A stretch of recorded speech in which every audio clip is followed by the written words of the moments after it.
Hey, I'm Carter Hart. You're listening to Nasty Knuckles.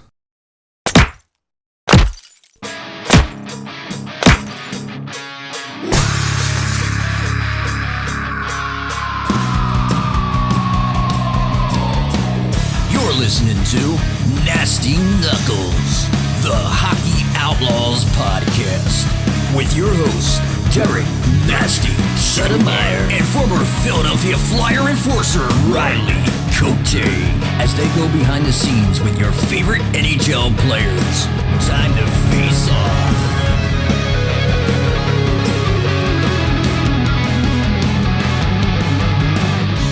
All right, welcome back. What's happening, Nasty? What's up, Rick Aurelia? You know, back in the lab. Back in the lab trying to get some stuff done with Debo and Baller. Yeah. And with a guest this week. Yeah. Back on Looking track. forward to it. Yes, for sure. And you recovered from a couple weeks ago, the big win. Yeah, you know, Pins are recovered. The parties were crazy. The parade was amazing. I couldn't believe the parade. But, you know, lots of people showed up for it, you know, right down Broad. So it was great. Yeah, right. I'm sad we don't have a game this weekend. It's gonna I be know, weird me not too. Playing. Of course, not for you because you're never there. But, you know, for me, going to the games weekly. Yeah, well, I don't have to travel over an hour and Oh, here we go. 20 minutes every game. Here we go. I guess we got to get you a limo now for the game. Yeah, that would be nice. Or a chopper. Sure, Chopsy. Yeah, get you a Pick me chopper. up, drop me off. It's a good It'd be idea. nice. We got to get Natty Lice to step up their game a little Yeah, bit. no, the sponsors got to jump in there for kidding. our men's league team. They want us to win. You got to Yeah, just gotta pay start the paying boys the more. big bucks. So what's going on? Flyers?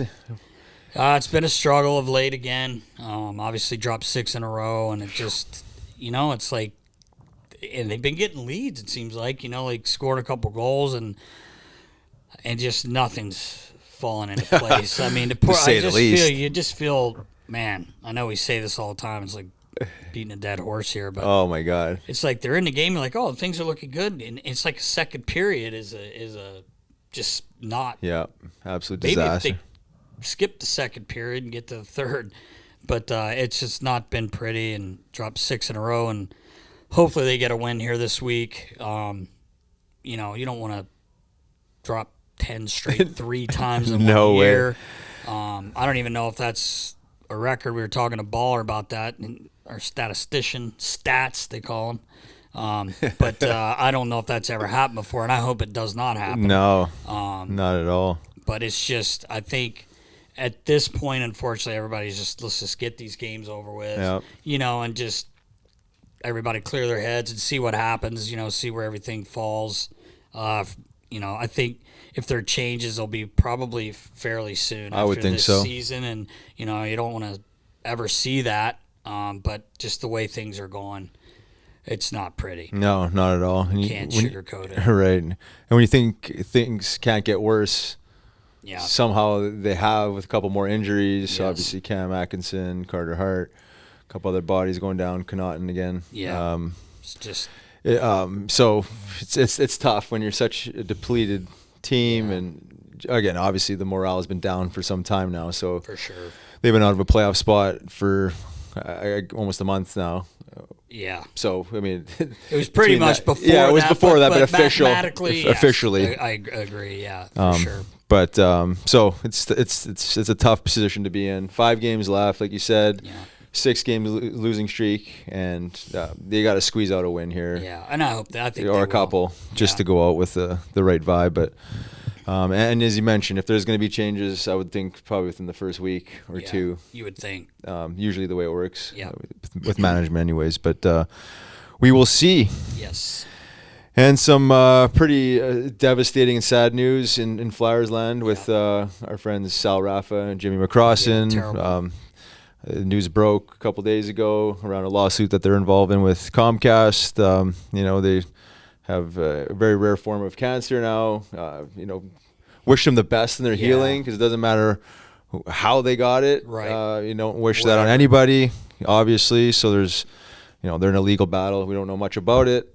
Yeah. Not really our place to say anyways. But Prayers for them and their family. It's, exactly. It's tough. Terrible news. And I had kind of heard a little bit, you know, last summer, I think, but nothing was able to be said, I guess, you know, like legally or whatever, and hoping for the best, you know, Yeah. with whatever they have to do for recovery and their treatments and stuff. But hopefully, they're both find a way to be okay. I'm not a doctor. I don't know everything going on with it, but like you said, no matter how they got it, it's just sad news. It puts hockey in perspective, this game that we love and you played and I worked in and all these guys play, but man, it's just terrible news. Yeah, in real life. Terrible news. Real life stuff. So wish Jimmy and Sal the best, in the recovery and everything else. Again, sad news. Yep. Prayers are with you. Yep. And on a positive note, one of the second last Flyers home games coming up this Sunday. Yes. We're going to be hosting a tailgate. Whew. Have a Tovi Sauce Challenge. Yes. Oh, I hate that I'm going to win it. But, giving away some swag, chance to win a Tovi stick, and have some fun. Yeah, it's going to be awesome. awesome. Shooting some biscuits. Everybody come out. It's going to be beautiful. Yeah. 80 81, degrees. Yeah, exactly. Regs might lose the jers. For all you women out there, be cruising around and abs he's got like a 9-pack. Well, I don't know about that. 9? You don't anymore? Well, you used to have 11? 6, but like you're even 11? Is it 11-pack? My bad. I don't know. We're going odd numbers now. I don't know what we're doing. Well, that 6'9", token ab there is floating around. What did I say? I don't know. I'm just kidding, but it's gonna be beautiful. It's gonna be a perfect day, and those pesky Penguins are coming in. And oh yeah. They're getting ready for their playoff run here. Yeah. But it'll be a great day. Yeah. No, I'm looking forward to it. One of the first few days that we actually get out in the sun and actually tailgate for a Flyers game. So bring out the sauce kits, bring out the Tovies. It's going to be fire fun. some biscuits, have some fun. So I'm going to park my car in the other parking lot. That's probably you start smart. shooting. Oh yeah, yeah, right. Like last time we were using real pucks instead of the rubber ones that are bouncing and hitting cars. Cars. And I don't think people like that. No, we gotta readjust the game plan. It's gonna be a lot of fun. Everybody, come out and join us. It'll be fun. Absolutely. All right, Nast, episode 71. You ready to rock? Oh, I'm ready. All right. Well, this episode is presented to you by our friends at Curaleaf. Curaleaf.com, medical marijuana dispensary. Check them out. Heal up, manage pain, sleep better, Nast. Sleep. And we're ready to rock. Let's go. Let's do it. Welcome back. I'm Riley Cote. And I'm Derek Settlemyre. And this week we are so fortunate to have a good buddy of ours, number 79, Mr. Carter Hart. What's up, brother? Hey, what's up, boys? Thanks for having me. Thanks for coming on, man. Appreciate your time. Thanks for having me, guys. Yeah. How you making out? How's his rehab coming along? It's good. I mean, obviously kind of tough. Tough season, tough way to go out. I mean, it's unfortunate, kind of a fluky what happened, but it is what it is. I mean, at least I have time on my side to just kind of make it right and heal it the right way. Yeah, that's true. Yeah, it's a process for sure. And then I guess leading into the off season, you got time to rehab that, make sure it's 100%, and then get into your traditional off season, I guess, right? Yeah, for sure. I mean, just want to make sure that it's 100% and ready to go, and have a good off season of training and prepare for a better year next year. Absolutely. Talk a little bit about the season. I mean, obviously it hasn't gone the way anybody expected. Obviously there's a ton of injuries throughout and some adversity along the way. Just talk about like the season as it unfolded, coaching change, and how important it is to maintain the positive attitude no matter how much adversity you face.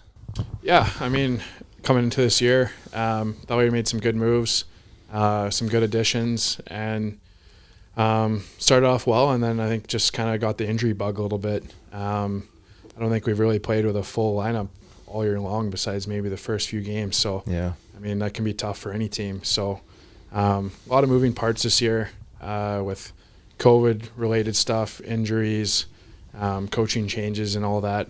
So there's a lot going on, but at the end of the day, we're the players. We need to go out and do a job every night. And, I mean, the last little while has been tough. We haven't been our best.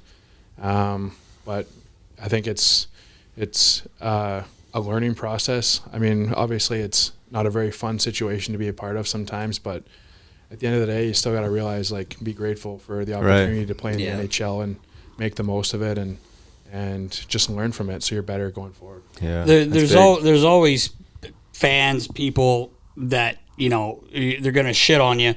Not you personally, but just on the team. But, like, you just can't overlook the injuries and the team's had this year. Like, and it's not, just one guy at a time. It's been, obviously flurries of them. I mean, just guys going down left and right. So it just sucks that it happened because I think everyone was pretty optimistic with the moves that were made, over the summer.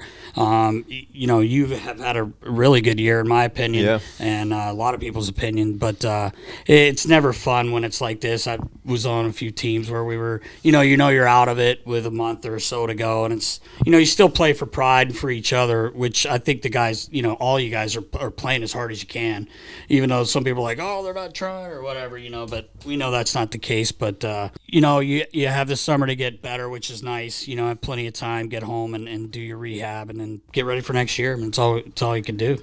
Yeah, exactly. I mean, obviously I want to be out there with the boys for the last little stretch here. So it's just kind of unfortunate what happened and kind of a fluky situation, but it is what it is, and you just got to make sure you're healthy and ready to go. Yeah, you've had a couple like funky last few years, right? I mean, you played half a season your first year, and then half of a season COVID. Last year, COVID. Yeah. I mean, it's been a little bit funky for you. You haven't really gotten to like first full year, right? It's pretty crazy. 4 years deep and first full year. So I mean, first year was half a year, and then second year, COVID, first part of COVID. And then third year is season because of COVID, no fans, and then this year's first full one. So this is wild. It's hard to even wrap your head around. Coaster. It is nuts. I almost forgot about the no fans thing. I don't know how I could forget that, but you're right. It has been a shit show for you, kind of. I mean, since you turned pro, but it's all going to get better. I have a good feeling for that. 100%. Yeah, for sure. Yeah. And you certainly got the right attitude, just from knowing you. And learning about you hiring a sports psychologist at the age of 10, which is highly impressive. I mean, you got your head screwed on right, so you seem to have like the proper formula for dealing with adversity and coming back stronger. So, I'm just lucky to. I mean, my parents are awesome. I love my parents, my family. They're so supportive, and my friends and all the coaches and support staff that I've had, from trainers to equipment staff, one of the best in the biz. Thanks, buddy. I mean, so I've been lucky to have a lot of people on my side that support me, and I mean, I wouldn't be here without them. So I'm very, very lucky. Yeah. So when you were younger, you decided to play goal at 9, 10? Yeah, 9 years old. That's when you made that decision. Yeah.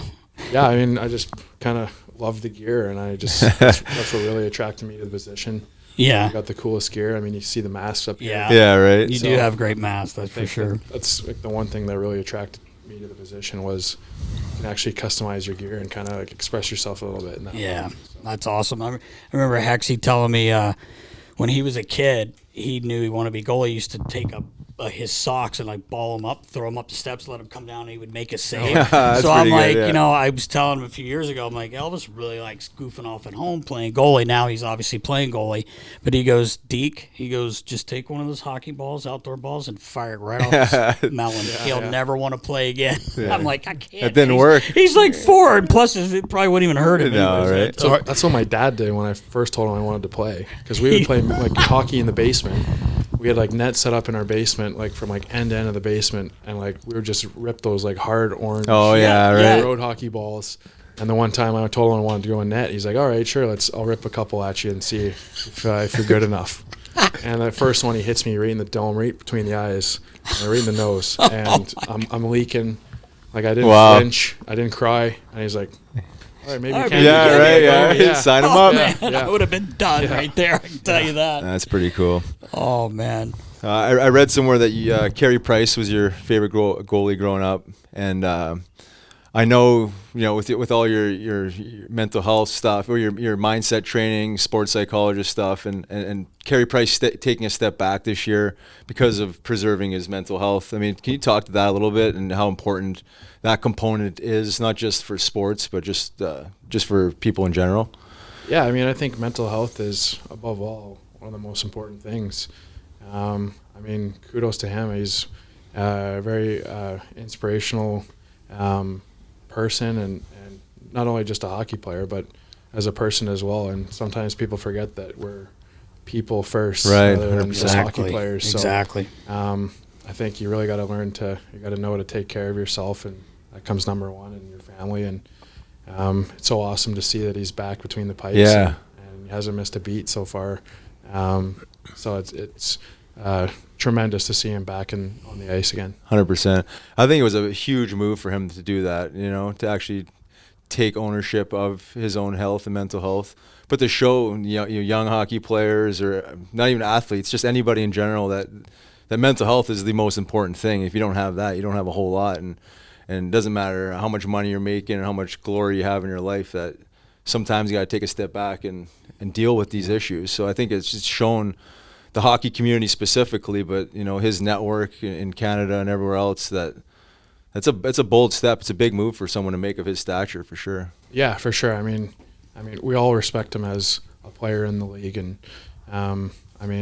he's been through a lot, and for him to go out and say that he needed some help shows just how strong of a person he is. And now he's back on the ice doing the thing that he loves, and he's my favorite goalie, so Yeah. I'm happy that he's back and I get to watch him again.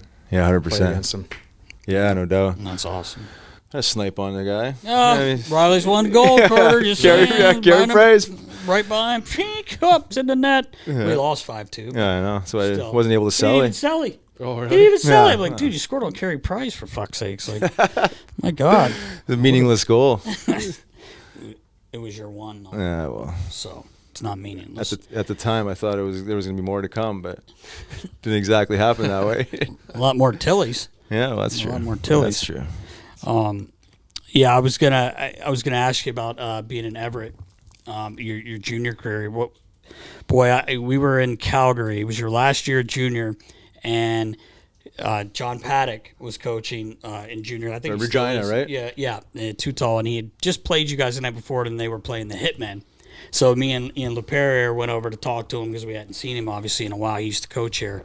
He's actually assistant GM as well, and he started talking about you. He's like, this is what he said. No, I'm trying to pump your tires here, but he was like, he goes, we played against Carter last night, and he's the real deal. That's what he was calling you, the real deal, which we think you are. We know you are.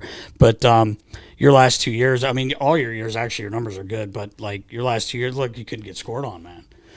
Like, I don't know. There's not much you could say to that, but I'm just saying we were looking at the numbers, and I knew it at the time, too. I mean, I was obviously following everything you were doing, but it was just funny hearing Too Tall say, like, you don't think you're going to score on this guy, man. Like, he's the real deal. That's funny. I remember he was coach and GM there for the Pats, and I was so close to getting traded there. Oh, really? Wow. Because they had the Memorial Cup that year. Oh, yeah. And I was in my last season in Everett, and I loved playing there. It was so awesome. I had awesome teammates, awesome coaches. My billet Parker, he's Yes. the man.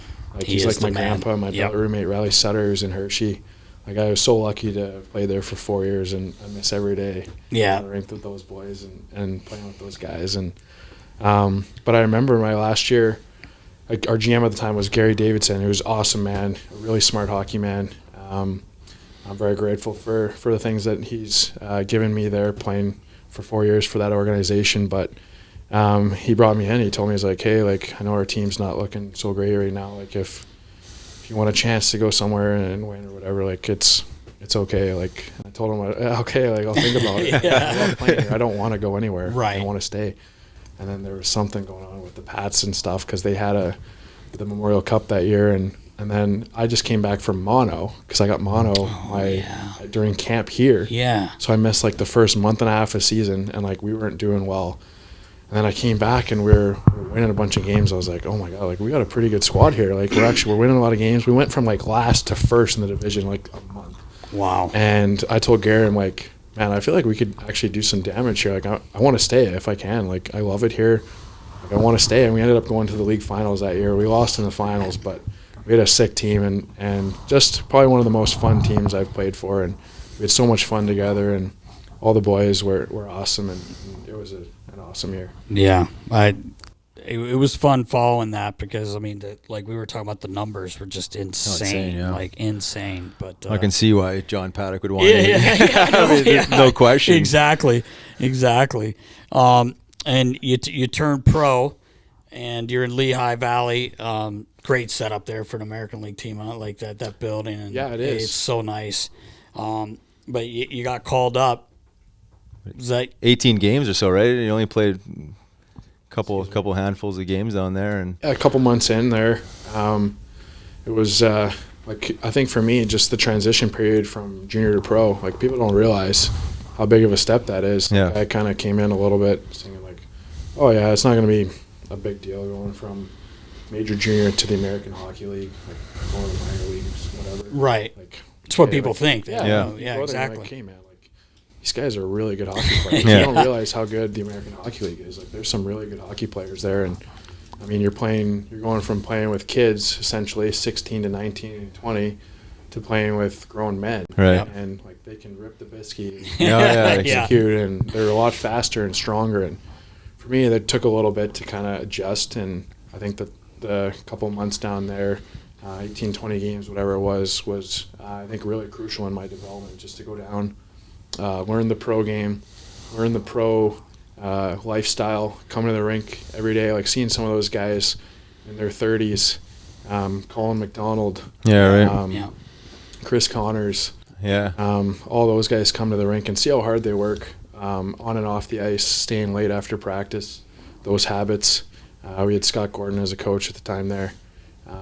Just to see that, how hard they're working, to still try and get to that next level, Yeah. I think was an eye-opener for me and really helped me going forward. Yeah.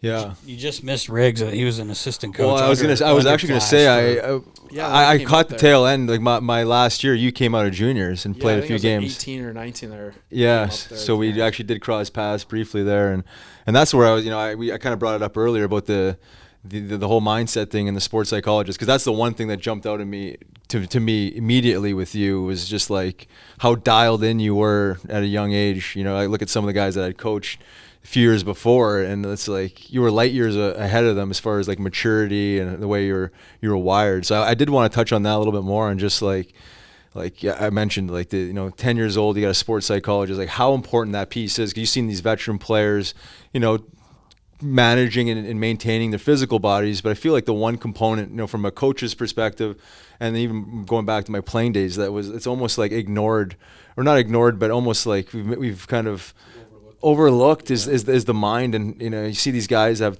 tons of talent that never find ways to make it, and it's the mind, their own worst enemy. Can you talk to that and how important that is for your game, and how important it is for just performance in general? Yeah, I mean, I think just in life as well, like, I think a good example for me is kind of the whole situation last year. Going into the season, obviously the year before, we were playing the bubble in the playoffs, and then so had some higher expectations going to last season, wanted to do better. Then obviously things don't go your way, shit hits the fan. It's not a great year for myself, for our team. Playing with no fans, not being able to have your family come down and see you, or your friends or anybody. So that was kind of hard, and I just kind of started to focus on all the negativity and not focus on the things that are positive in my life and what I'm grateful for. And all the negativity started to overcloud my thinking and my mind. And during games, like, I'd be like, oh, here comes another 2-on-1 or something. Yeah. Where Great. instead of coming in saying, oh, here's a 2-on-1, I'm ready for it, welcoming the challenge, Right. instead of being afraid of a challenge. I think that's really important. And just being, like I said earlier, being grateful for everything that you have in your life. Yeah. Grateful for that you're living your dream, playing in the NHL. Being grateful that you're coming to the rink with 20 of the other best players in the world and getting to work alongside them, and having a supportive family and friends that are behind you. And I think sometimes that can get lost in translation, but I think you really have to see that we're really lucky to play a game for a living. Yeah. That's true, man. It's so true. And how much of that helps with, like, leading up to a game, just like being able to calm the nervous system and find that, sense of peace, versus like stressing yourself out and overthinking it, right? Because I mean, it's just, whether you're a player or a goalie. I never played goalie position, obviously, but I would feel like a lot of the same type of approach is like the calmer you can be going into it, the looser you'll be, and the less he'll be squeezing the stick. You know, talk about that mental mindset going into games. Yeah, for sure. I mean, for me, like I go up in the stands before a game and just kind of take in the atmosphere, whether at home or on the road. I mean, this year is a little bit harder because they kind of blocked off the gates for us to kind of go to the stands so that fans can't give us high fives and stuff. Right. So I just sit on the bench and just kind of take in the atmosphere and just kind of take some deep breaths and do like a short 3 to 5 minute meditation. Nice. Before games. That helps me just kind of relax, get into more of a present state of mind. And then before games, like just breath work. So for me, it's kind of the same as my meditation, just focusing on my breath. During a game, I'll get back to focusing on my breath if things are starting to overthink things a little bit too much, or starting to get worked up a little bit too much, just like you let in a goal or a bad goal or whatever. Just bring it back to my breath and just refocus. Awesome, yeah. Riggs, it's I've all been telling you, Nast. I've been telling you the breath, right? I mean, it's easier said than done. I know, mean, exactly. It's something that I've done for a long time, and something that I find helps me. And there's other things that guys do that help them, but something that's worked for me and something that I like. Yeah, no, for sure. It's meaning breath work is ancient, right? And it's the simplest way to calm the nervous system, but it is practice, right? It takes practice like anything, right? And I think that this is going back to what I was saying. It's like it's almost overlooked these simplicities of calming the nervous system and managing stress and just helping guys being able to go into a more clear. Well, especially even I remember last year, like when things weren't going too well, like I kind of got away from all that, and I kind of got caught up in like thinking too much. My mind was racing all the time. I wasn't sleeping at all. Oh man! And so then I got back to meditation. I got back to focusing on my breath.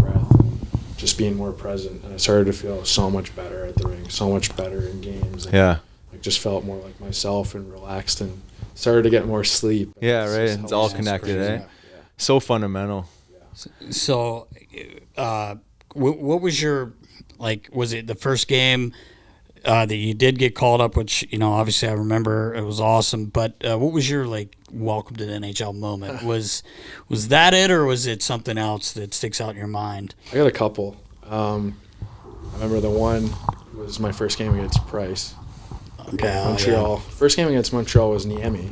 So I was hoping to play Price, and we beat Niemi. We beat Montreal. It was right before the bye week, and then my second one was against Price, and I couldn't. It was in Montreal. And I remember looking down at the ice, and the other it must be Carey the Price, and I'm thing.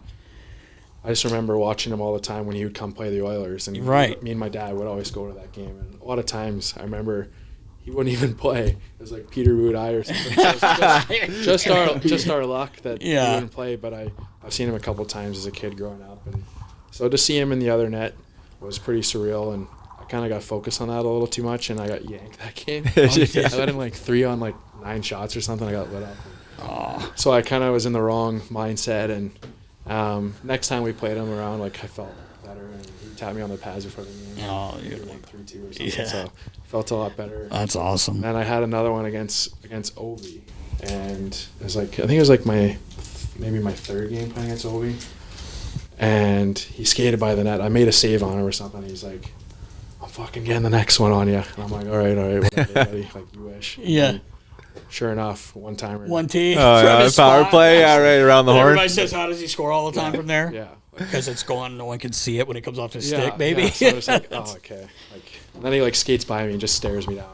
I'm like, come on, man. Yeah, of course he is. Oh, that's awesome. I can't imagine. It must be the coolest thing. Well, I mean, for you too, you played in NHL, the first time probably, whoever you're looking at or whatever, but that's pretty amazing. Yeah, I mean, talk about all this stuff. Any superstitions you have leading up to games? I used to be really bad as when I was younger, junior. I remember the World Juniors a couple years ago. It was my last World Juniors, and I had to be the last guy off between periods in the games. Do you remember that? We were playing I think we were playing Switzerland. Yeah. And they put their backup goalie on the ice Stand to there? screw with me. Yeah. And so I'm just it's a standoff on the ice, and the Zamboni is almost done between the periods. Come on. There's a lap left, and all the boys in the room were like, "Where the hell is Carter? What's going on?" And so then I go in, He goes off, I go in, whatever. And the boys were like, what the hell are you doing? I was like, I got to be last off. And whatever. Like, we won. I think we won that game. And then I think it was maybe semifinals or quarterfinals. And we played Switzerland again. And the first one was against Finland. And then we played Switzerland in the quarters. And they did that. They had like that quirky coach that year who like came into the finals saying like, "Oh, you expect us to win? They're Canada." Yeah, I remember. Yeah, I remember. And so they kept their goalie out again. So I'm like standing there. I'm like, screw this. I just hopped off. But then he hopped off. Then I hopped back out. Nice. Yeah. That's and awesome. I was like, "Okay, it's too much work. This is dumb. Like, this doesn't make me a better hockey player. This is just in my head. Like, it draws unwanted attention to myself, to the team. Right. This is dumb." So I gassed that one. Like, the only thing I really do is like, I just do everything at like a certain time before a game, and that's really it. Like, I just do the same thing. I have my pregame routine. Yeah. How about watching Ellen before games? Yeah, that's why I wore it. Yeah, I mean, the boys chirp me about it. Of course. They say that. No, first of all, they say my hair looks like Ellen. So Jans always calls me Ellen. And so I went and bought this hoodie. I'm like, oh, man. So he loved it. That's awesome. great. So like I'm playing. Sometimes I play Sewer when I'm not playing, and he's like, "Oh, hit it to Ellen." I'm like, The haircut's the same. That's awesome. You had frosty tips, though, right? Like, you know. I don't have frosty tips. Well, you did. I might have better hair. Yeah, I you think do. you do. Yeah. I think you do, actually. No, but so I got so this, and I watch her every game day. Like, I wake up at 3 for my pregame nap. She's on. When my last year junior, me and my roommate Riley Sutter, my billet, like that's what my billet had on. Parks had that on. So you got used to I kept seeing- thinking he had Judge Judy on, but then it went into Ellen when we woke up, and we just watched it.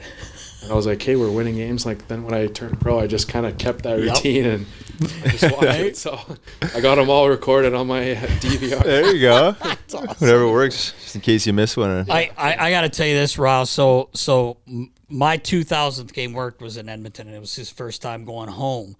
And, you know, he was mad at me. His skates weren't dry that day, and he said, "You know what? I know you have a big bonus. You know, you get this $500,000 bonus if you win your 2000th game worked. But my skates were fucked. I'm done." And I'm kidding, but we go back to Edmonton, and you just one of those nights. It's a tough night all the way around. Not just on you, it was everything. But you did get to go back this year and grab the win there at home. That must have felt pretty good. Yeah, that was the first time around. Not so good for your 2000s game. Yeah, but So, you know, it was tough everybody. It goal. wasn't just you. I was just kidding. Like, oh man, I was so nervous for that game. I felt like my first game again. I was so nervous. I had so many people coming. Probably had like 50 people coming. Jeez. I remember the day of the game. People are like, I haven't heard from for years, or call me and text me saying, "Hey bro, like hope you're well." Can I get tickets?" I'm like, Hope you're well. Yeah, By the way, man, like I haven't talked to you since high school. Like, sorry, like, I didn't even reply. I'm like, come on, man. yeah. So then next time around, like I got lit up that game. It wasn't good. Then next time around was this year because like we missed there with COVID and stuff, and so then this year I got the chance to go back again when things were normal, and had same thing, like had a lot of people come, but my dad wasn't able to make it, which was too. He was out of town working, but it was like my mom, my auntie, my grandma, my other grandma, and then my best friend Nolan and his family. So I got them tickets together and saw them after the game and stuff, but just like going into this one felt more normal. Like I felt like, okay, I've been here before. Like I can do this. Like I wasn't as nervous, and then I handled it better with the fact that a couple weeks prior I just got all the stuff done for tickets and guest passes. Smart, so actually. I just texted Brian. I texted my mom like, hey, like just find out who needs tickets or guest passes. We'll get it all done now so that when we get there, let's go and play. And we got a big dub there. So that was pretty cool to get a win in front of family and friends. For sure. It was awesome. It was really cool. Talk about your number, 79, because I remember Hexy coming to me. You had 79, and then he put you to 70 because of Holtby. That was my jersey number, or junior number. Well, yeah. And I thought it was because of Holtby. I didn't know it was. That is because of Holtby, too. Oh, okay. That's why I So wore in junior. right. Yeah. Okay. And so I changed it, and he came in and he saw his nameplate, at the stall. I remember you're like, bro, I'm 79. And I went, no, heck's changing.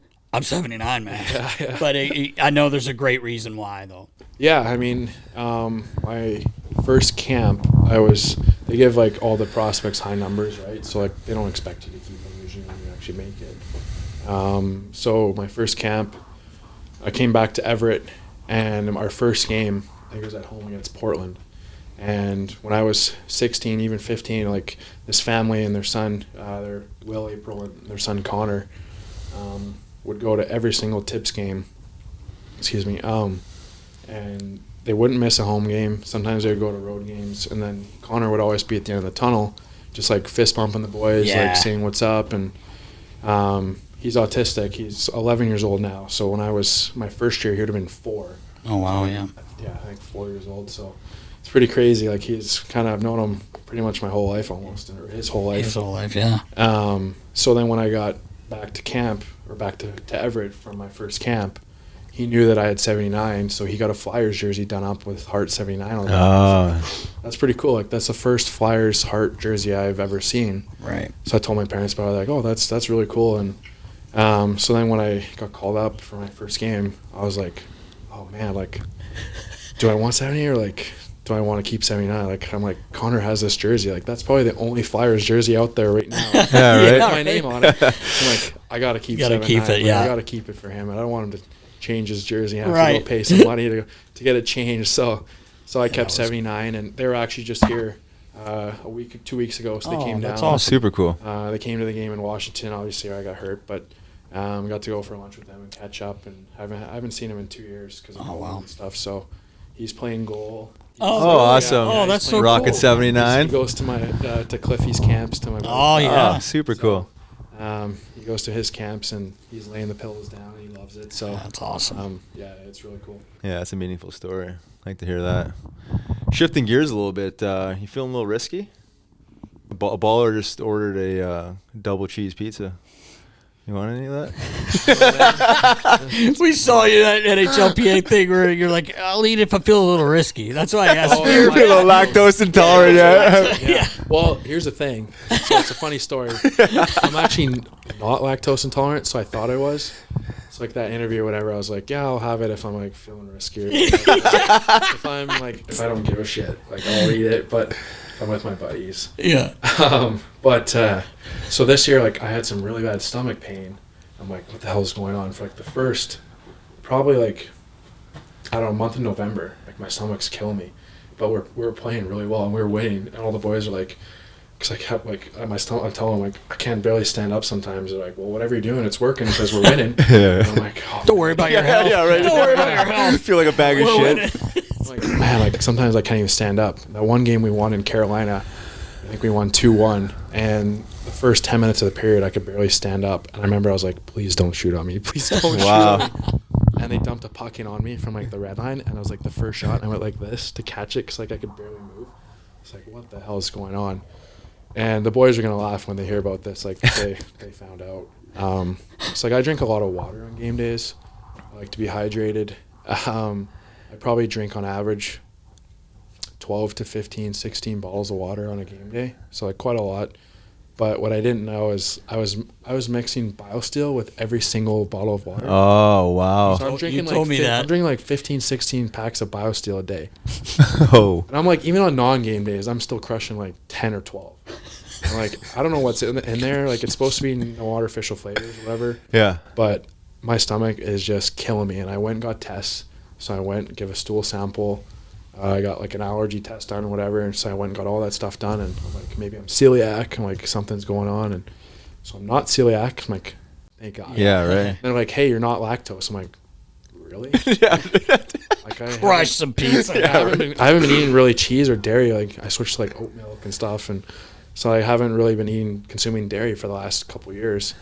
Like, yeah, you're not. Like, I'm like, okay. Like, what else do you think could be going on? I'm like, I don't know. Just like maybe, like stick to your normal diet and just see if it like gets better in the next few days or whatever. And if it keeps getting worse or doesn't get any better, like we'll do some more tests. I might have to scope you. I was like, oh man, I do not want to do that. Yeah. No. No thanks. So, like I'm like, okay, like what could be going on? And one of our guys was like, hey, like, I noticed you drink a ton of BioSteel. I was like, Dan or Derek, one of our strength guys. I'm like, yeah, like, I'm just trying to stay hydrated, crush those electrolytes, you know, like, always. And I read in the Tom Brady book that he always has electrolytes with his water. So I'm like, perfect, I'm going to do that. But there's all this other stuff in there too that I didn't really know. So I'm drinking BioSteel like with every single water that I'm having. My God. For like probably the span of like I did it all summer. So like Right. it's just building up. Right, Right. right. Like my stomach like just couldn't handle it. So I went off BioSteel. Like this is funny. I went off BioSteel for like a week and like I felt normal. Wow. Like all the boys were like, hey, you're not as gassy or whatever. I'm like, so they're loving it because like, my stall mates. Yeah, right. right, yeah, right. That's incredible. Like so like I felt way better. So like I just stopped drinking BioSteel and I'm like, oh my God, I feel so much better. And you can eat a pizza. So like Hazy, so we're in Washington, and I'm telling Hazy, I'm like, he's having like Alfredo or something. He's like, come on, go have some. I'm like, nah, you know me, I'm lactose. Like I can't do that. He's like, because I told him I have my test results. He's like, I guarantee you. He's like, I bet you a dinner. He's like, if you're not lactose intolerant, you're buying me dinner, and we're gonna eat all the cheese and pizza or all the shit that you can think of. And I'm like, all right, like I know I'm gonna be lactose like after my stomach, and then I came back and he's like, what did I tell you? Wow. What did I tell you? Because he's like, I'm always, sometimes like I always think the worst. He's like, I'm like a hypochondriac a little bit. Yeah. So like he's like, you're definitely not lactose. And came back, I'm not lactose. I took him and Jans to dinner at Barclay Prime and we had steak, mac and cheese. There you go. Yeah. Cheese, yeah. We Did it watched up. mac and cheese or whatever and had all the cheese in the world and so And his stomach felt fine. that was fine. Yeah, that was wow. fine. What a discovery, though. I know, right? So have you gotten back on the BioSteel since then? A little Got bit? back to BioSteel. Yeah, just like do- half the amount? On a game, I don't drink it on a non-game day, but on a regular game day, I do just one a period. Okay. And totally fine. Yeah, Yeah. yeah, I'm fine now. So, Wow, what a yeah, discovery, so, though. So all the boys are calling me BioSteel butt. So, like, So there was a lot of gas that came along with this then, obviously, right? Bio- BioSteel butt. Yeah. That's good. That's Yeah. good Pretty good. nickname, that wasn't Sartsy. good. Oh my God, that's great. Wow. So the moral of the story is just don't consume 16 bottles of BioSteel. Basically. Yeah, just stick to 3. Stick to three. yeah, Three right. on game Save your days. gut. Debo, write that down. Yeah. Yeah. That's a nice little tip. Oh my God. We wanted to ask you about G. I mean, obviously, every guest we've had, we talk about G, amazing leader. You had an opportunity to play with him the last 4 years. Thoughts on, well, his departure and the vibe since his departure? Yeah, I mean, we kind of knew what was happening in the last little stretch prior to he got traded there.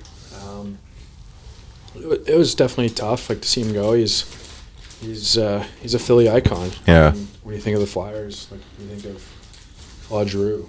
Yeah. He's, a Flyer forever. He always will be. But I mean, just the way our team was going right now this season, obviously there wasn't a chance for him to have success. So for him to go and on the last year of his deal, go somewhere where he's got a shot to win a cup, he deserves it. 100%. Works hard.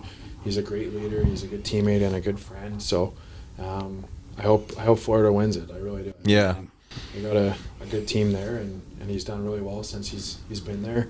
So I hope they go all the way and he can win some hardware. Yeah, no doubt. That'd be awesome.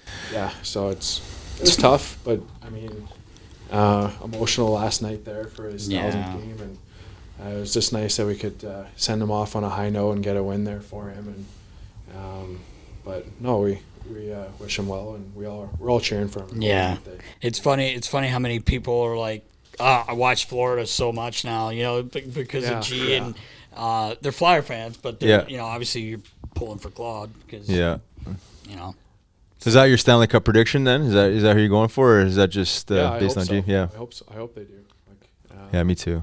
Hope Bob will be laying him down. Yeah. Pipes Yeah. there for him, and yeah. I hope they can. Bob. Well, they can score, those guys. My Scoring God. And 4 goals a game. My gosh. On a Crazy. shortage of goals. Right now, they're heating up. They are. Yeah. It'd be interesting how it plays out. Who's your pick for the Hart? No pun intended. I gotta go with my boy Austin there. Okay. He's lighting it up. I hope he Yeah. 60. He for is sure. lighting it up. Oh Comes my back and God. Plays these last 5 games. He's He's insane. gonna have 60, no problem. Yeah, So for sure. Yeah. Yeah, we talked What about a that. player. last Hey, week. what a- God. It's like he scores every night. Yeah. He feels Oh, like he yeah. scores every night, Yeah. like he plays. But Yeah, that's when we played impressive. him there the other night. He texted me. He's like, "Come on, bro, please let me get one." Yeah. Crushed a 6-2 or whatever, 6-1, and Come on, bro. he's got the one where Marner went around me and like I was swimming. Oh, right. Tap in on the empty net. I was like, oh, come on, man. Like, Slash back in the legs there. yeah. Oh. What a player, though. That's a pretty good pick, though. Yeah, no doubt. I was gonna ask you. I read somewhere about your goalie, your style of playing goalie, and I've never heard this before. I've obviously heard of butterfly, but they mentioned a reactive blocking technique. Is that actually a term used for goalies? I mean, maybe a little bit. I mean, for me, like, I don't want to just kind of like go down and just be solid, like rigid in the net. You look at some of the guys back in the day when they had huge chesties, like J.S. Shigella. Right. Like, Garth Snow. Snow. Yeah. He was here. Yeah.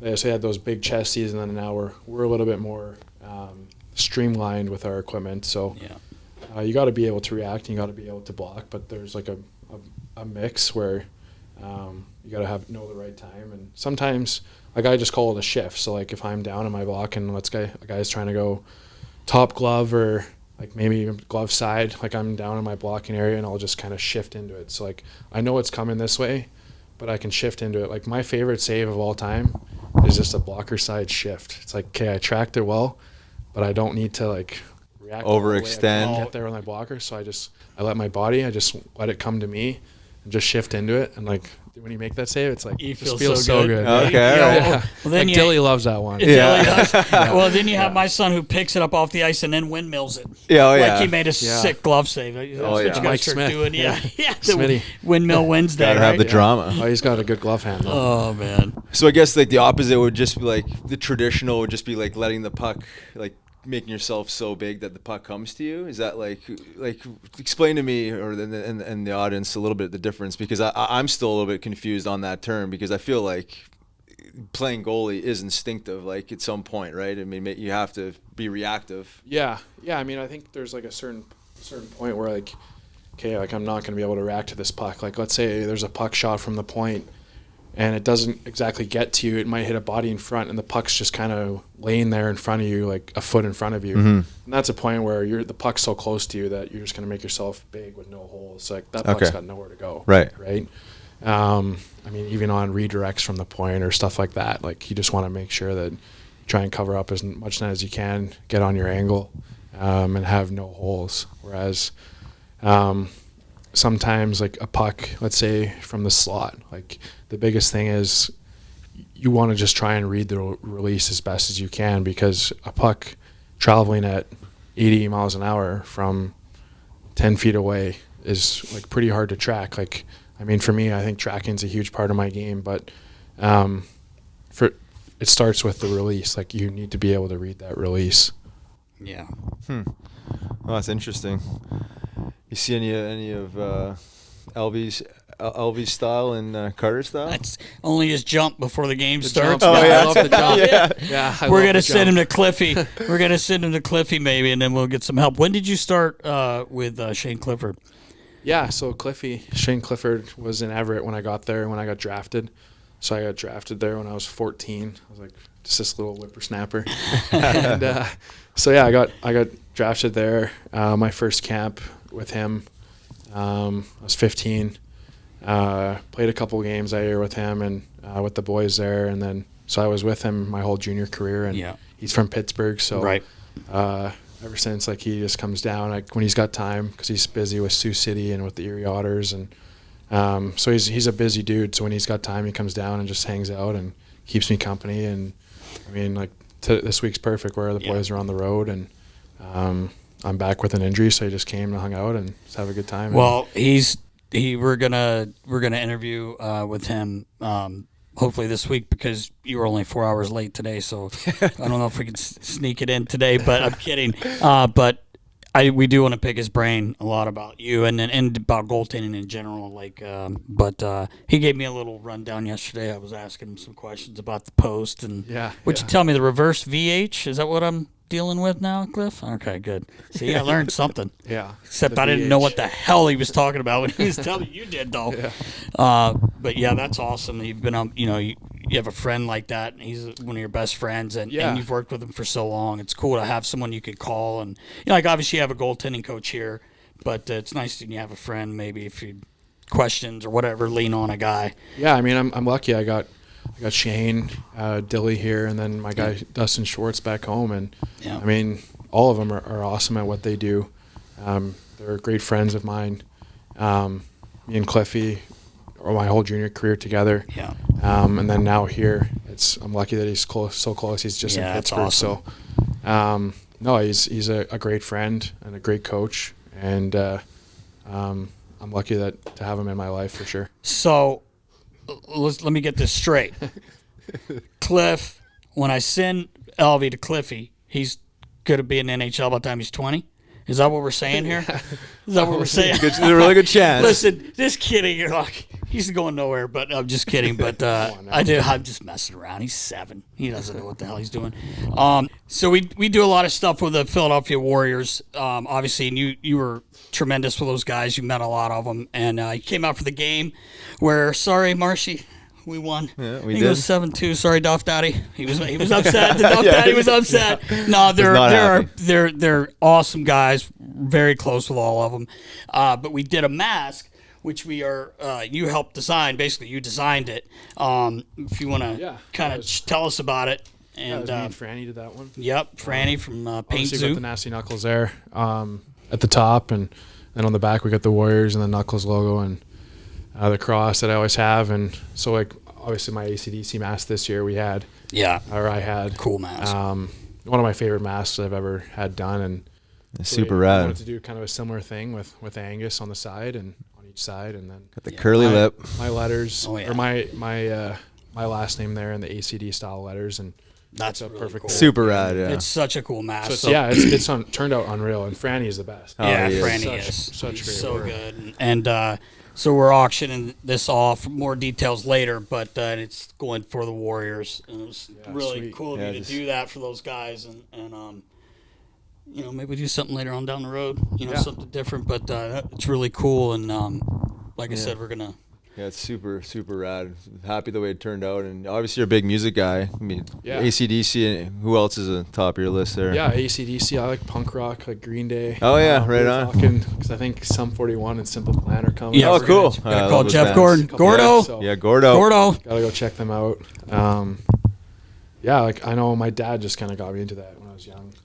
We'd go to hockey practice and he was blasting Nickelback or Seether. Oh, wow. So he was always blasting That's tunes cool. in the Yeah. truck, and we would always just blast it so loud. And Is he not a country guy? he likes country a little bit, But he's Zach more- Brown he's band. more- He likes, yeah, but yeah. mostly just rock. Okay. Yeah. It's like his Creed. He loves Creed. Oh, okay. Because go. I feel like people out west seem to really be into country. Like, I love in and country. around, Oh, yeah. you do? I Yeah. love rock and country. Yeah. Those are Right. my favorite genres for sure. Country kind of makes me a nervous twitch. Yeah? Worse than I already am. But I can Country's listen like to some of it. perfect when you're on the golf course having a couple beers, like Well, we're hanging talking out about with Willie buddies, Walker. like- What are we talking about? Well, Wheeler Walker. That's Chiefs guy. That's Willie Craig Walker. Berube. Willie Walker. Willie Walker Jr. We won't get into that. No. No. But man. it's not bad listening music if you like that sort of thing. But yeah, it's cool, the music thing, and you've been playing guitar. You put a Yeah. little concert on here a couple Christmases ago. Oh, no, I'm not very good, but You've gotten a lot better. I've gotten better. Like I picked it up my second last year in junior, and then I started going to lessons, and that really helped. And after my first year pro, actually, I started going to a class. It was like an adult music class, so That's I'd rad. go twice a week, and so that really helped a lot too. And now I just kind of fiddle around with it. Yeah. I'm at home and just play around. You got it Brought out the fixed. guitar there. I told him I was No, gonna bring no, you no. guitars up. We're gonna put you on the spot. I don't play in front of Kicking anybody. grin. You know? Oh, man. You played down in Elvie's May have in had his a couple studio. cocktails, but- Yeah, right. Yeah, loosen up a little bit. Not quite ready for the public Thought you were gonna Sing us performances. a song today. Yeah. Well, I can't sing and serenade. play at the same time, man. Not that talented. I got a quick question for you. What's your? I don't think I've ever asked you this. Is long as I've known you, but what's your favorite rink in NHL playing? Favorite rink, probably United Center, Chicago. Good call. Yeah. So, like my first time I played there was like their national anthem where it's so loud. Yes. Fans are screaming at the top of their lungs. Just kind of it gives you goosebumps. It and does. chills when you're standing there, and just the history there, and you're playing an original 6 team. Yep. I think that is by far my favorite place. That is an awesome building, man. Like, that never gets old, eh, Riggs? The national anthem there. It just doesn't get old. I don't care if you play there. It can't get old. It's the coolest thing. Goosebumps, yeah. It's the coolest it's powerful thing. stuff. Now, you going in the off season, maybe playing a little golf. How's your golf game? Yeah, once I get healthy, definitely. Like, I love golf in the summer and tennis. Me and my buddies play a lot. We got into tennis when COVID first hit, so we play matches all the time, like once or twice a week. Actually, when I was home for the bye week there this year, we played, and me and my buddy Nolan Volkin, shout out Nolan Volkin. What's up, Nosey? We played tennis, and so I crushed him in the summer. He didn't even win a game, and then he beat the one time I'm home during the season, and he beat me on like the 7th set. It was like the tiebreaker set, and so he's like just rubbing it in. He's like, "Oh man, like I was a summer champ. He's the winter champ." So, like, now like he's just been rubbing into me. He's like, "Can't wait for like that next round." I'm like, "Oh man, I can't wait to play him." You got to start practicing, bro. Yeah. Well, you can't right now when you're healthy. And then in the summer we do. So like my dad, Nolan's dad, Marty, and my dad, John. They played together at the college level in Canada. So they've known each other for a really long time. They're really good That's friends. so cool, yeah. That's kind of how I got to know Nolan, from him and from playing spring hockey together. And so we've grown up with each other for probably since we're like 11, 12 years old. Wow. So he's my best buddy. And in the summers, usually on the weekends, like during the week, keep it tight, working out, doing everything I can. And then on the weekends, we love to play golf. So on usually Saturdays, we play at Colonial Golf Course in Beaumont, Alberta. Well, you should get a free membership now, just for mentioning that. Maybe. But, Right, a little plug. But so this course, it's it's a fun course. Like we go, so it's myself, Nolan, his dad, and my dad, and we just do 2v2. You take a cooler Purple Passion. We do. We have Little jungle juice, yeah. He can't drink that. There's a story behind that. But anyway, we got the RPDs. We drink the RPDs, Yeah. which is it's a hometown home course drink that. All right. Yeah, I know. buddy I had one. Bodiano I made. had one the other night. I enjoyed it. I had one the other night. But no, so we go, we play. There's so much shit talking going on. Yeah. Like I get in my dad's face, I'm getting in Marty's face. Nolan's getting in my dad's face, chirping him, and like got the wobbly knees making the putt. And, so like we get into it, and it's so much fun. And my dad is like he used to be a scratch golfer, and he's like a 2 handicap now. Wow. So I didn't know he was that good. He's a really good golfer. Wow. So we haven't beat him yet. It's like that's their like claim to fame is every summer they just They're chirp the just shit shit out of us. kicking you guys. And Time's coming. Smacking them around a yeah, little so bit. we haven't beat him yet, which is too bad. But the summer, like This is it. This is the summer. We're gonna kill him. The one time last summer, we were up like I think 4 holes to none, and we play the first 9 holes. You play your own ball. We play best ball, and then the last 9 we just play scramble. So 2-man scramble, 2v2. So it gets intense. Yeah. So the one, it was like one of our last matches. We were up 4. We're like, fuck, we're mopping these guys up and down the course right now. And then we laid off the gas a little bit. They came back. It's 4-4. There was like 2 holes left. My dad, it's a par 3. My dad puts one from like, I don't know, 3 feet away. We're like, oh my God. Me and Nolan put ours in the water. Jeez. It's over. Like, Nighty night. Oh, we're man. done. So it's just like, man. So we got to get him this summer. That's for sure. We got to play in it. We played a few times together. Your swing that I have, we will post this. It is You got a video of my swing? Oh, yeah. He's been talking it up all day. It's amazing. I got a long swing. Yeah. His club, your club almost touches your feet Yeah, when you bring it back. I got to work on shortening it up a little bit. I know. Well, Is it yeah, kind but of when like you, kind of like Ken Hitchcock's? I thought you were going to say yours. No, and it's not like Hitch's either. Hitch didn't quite get that club back, but Hitch. I'll tell you that story one day. Hitch put about a 9 up, and Homer said, "We're playing first hole." He literally hit the ball right. He hit it left. And I couldn't find it. I'm Just like, going back and forth let me on help. each I side of said, the fairway. Hitch, let me give you a hand. And he goes, I got it, young Derek. Don't worry. Oh, here it is. Right on the fringe. Like, the ball went 30 yards into the Envis drop. Yeah. Oh, yeah. And so he probably got a 9 on the hole. And so Homer's like writing down because, we're playing. And he goes, Hitch, what'd you get there? He goes, put me down. It was a par 4. He goes, put me down for a 5. And he goes, what? Homer goes, are you out of your fucking... You hit the ball 8 times at least. He's telling me. He never even finished the putt either. He just picked it up. Oh, man. 12-foot putt. Yeah, it's good. It's good. But anyway, I was going to say your swing's amazing. And when you do hit it straight, this thing goes forever, bro. When I connect, which is like 1 out of 5. So I don't think it's that bad, bro. So I got to work on shortening it up. But yeah, well, you should see this. You should take some lessons with this guy. It's He's ugly. that dude that aims 90 degrees this way, so Just his to ball pull it comes around. To pull it around. Yeah, it's just like I wouldn't If I'm call it lucky- a if I'm fade. lucky. Playing the I slice. wouldn't call it a Playing It fade. sounds like I'm actually trying to do that. Yeah. Playing the slice. Oh my god, man, it's ugly. no. But I'll tell you what, you do crush the ball. Yeah, we gotta get my dad and Marty this summer. It'll be on. Yeah. That's awesome. Before we let you go here, I know you got stuff going on. Being in Philly's obviously extremely passionate about their Flyers. What's your most favorite thing around Philly and what this city offers Flyers fans? I love playing here. The fans are great. They're passionate. They love to see us win.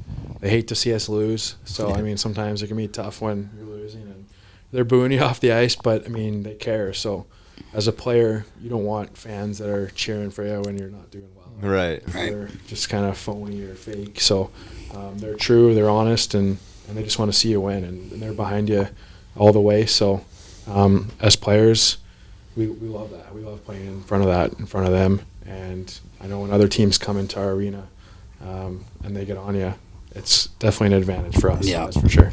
I can't wait until you get to actually experience the playoffs here. Oh, He yeah. did. Home playoff game. We went to the finals. Yeah. His last year that he played. It It was wild. It was wild. I mean, you've played at home when they're going nuts. This was just a different level of nuts. It was Yeah, the crazy. It was energies. awesome. It was like, it gave you chills just being a pigeon like me standing on the bench, watching the game. But it's like the place is just so loud. It's awesome. So hopefully you get to experience that very, very soon, which I think you will. Hopefully next year. Yeah. Exactly. Yeah, that's the plan. Well, we appreciate you coming out, spending some time with us. Yeah, thanks for having This has me, been guys. awesome. Yeah. Man, appreciate it so much, buddy. Awesome guy, awesome player. Yeah, man. Boys. Yeah, man. Get Appreciate well, you. and thanks thank for you. having me. Yeah, not a problem. Thanks Appreciate for having it. me, guys. All right.